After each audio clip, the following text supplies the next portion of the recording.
Is it a lot of money, 13 million? Well, as you said, it is public money that's being spent on this. So yes, I would say it's money that could otherwise be spent on other things. And the trouble is it's coming about through short-termism. It's because roads are not being properly maintained that we're actually spending more compensating people.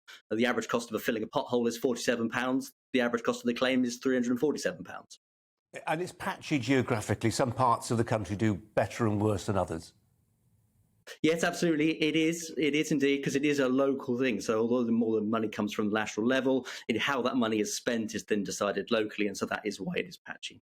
But there are some parts of the country, I think Lincolnshire came out bottom stroke top of the table, depending how you're looking at the table, in terms of paying out for potholes.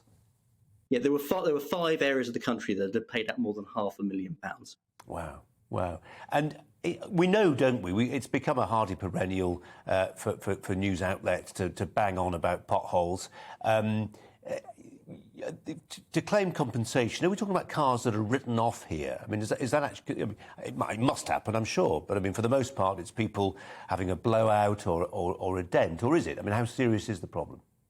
So we're talking ranging from blowouts to a damaged wheel to suspension damage. Things like that is what you'll get from if you hit a pothole that hasn't been, that can cause that sort of damage. And particularly if it's suspension, that will be a significant cost to you as a motorist.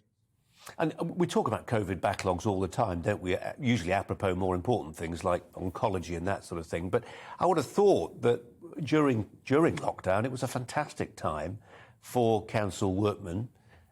I won't say workwomen, there can't be many people filling potholes that are women. I'm sure they exist. But council workmen to get out there and repair the potholes.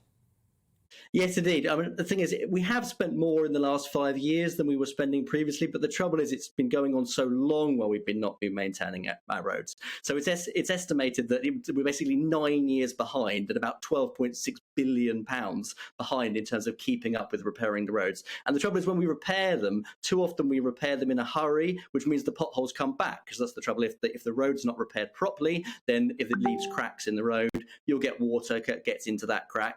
When it freezes over, it expands, it breaks the road again, and you have the same problem.